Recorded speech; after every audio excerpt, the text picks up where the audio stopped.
I remember when I was just starting my journey to become a life coach, I asked my friend who really inspired me on the path and had kind of gone through his studies.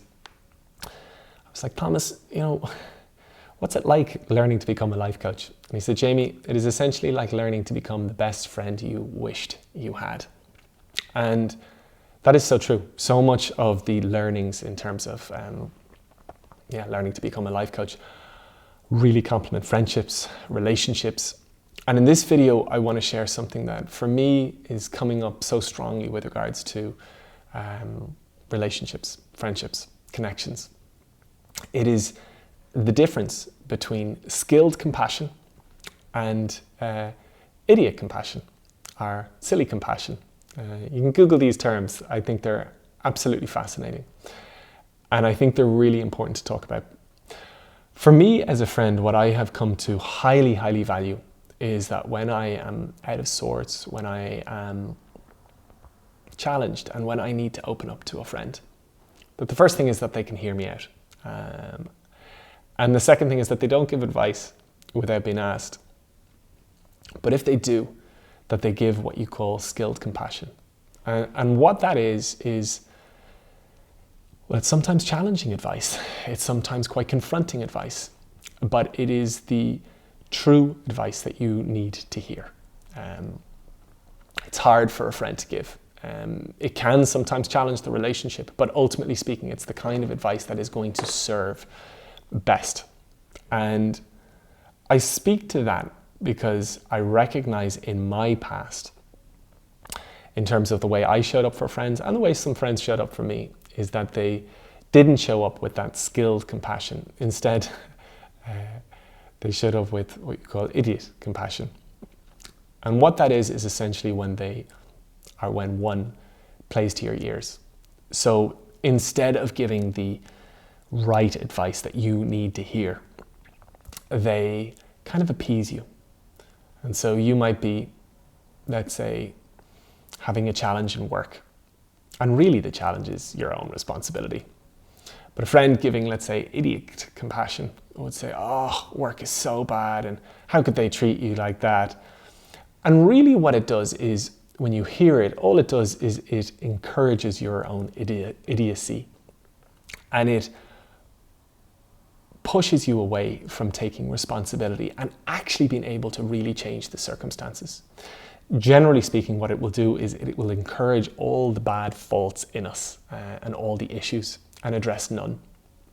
Whereas that's why skilled compassion is so unbelievably valuable, because oftentimes we as individuals, we don't see things as they are. We see them as we want to believe, and sometimes we want to believe we're a victim. But unfortunately, that doesn't really serve us. And in being a good friend, in being a good partner, in being a good person, one of the most valuable things you can do is help somebody see more clearly, help somebody see their responsibility in an issue, and help them address matters as a result.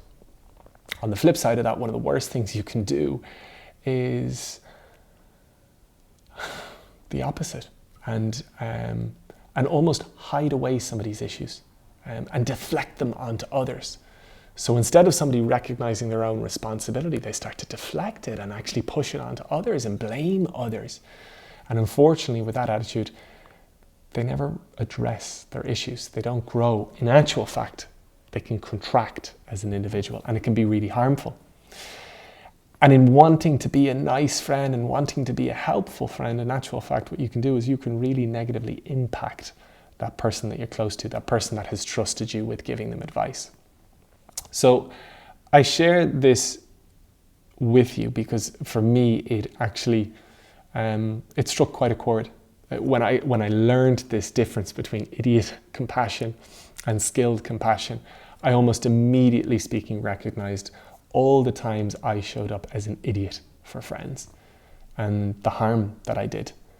And it also immediately speaking gave me this realization of all the times people played to my ears and people indulged in my silliness and encouraged me to negate responsibility and held me back from learning key lessons when I should have.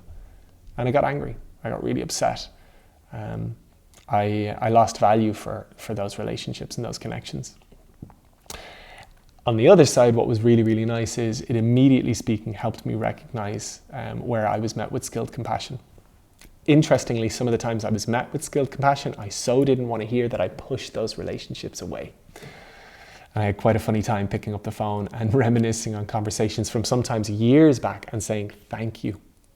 I didn't want to hear what you shared at that time, but I recognize now how valuable it was and how good a friend you were being.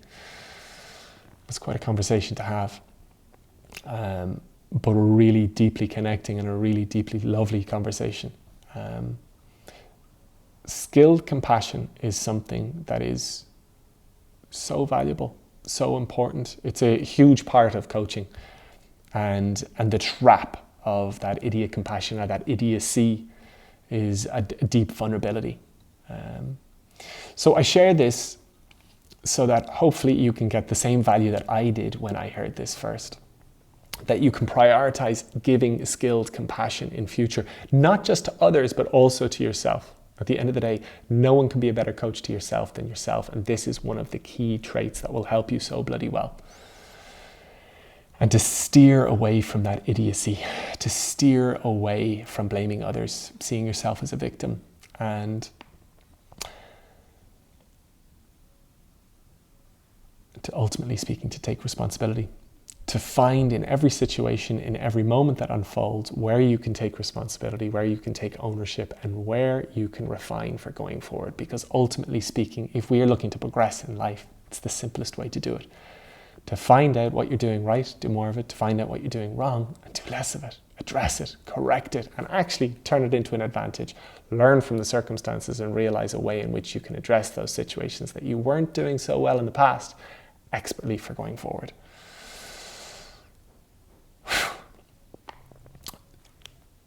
I would ask you to sit with this. I feel this subject is so unbelievably valuable, and it's impacted me so much, and I wish the exact same for you. Of course, if you have any kind of feedback, anything you'd like to share, please do so in the comments below. If you'd like to reach out to me, if there's anything, any kind of feedback or reflections you'd like to share, I welcome that so much. You can do so, best to do so on Instagram, as I'm most active there. And otherwise, I will just wish you so well for where you are now and look forward to sharing with you again soon.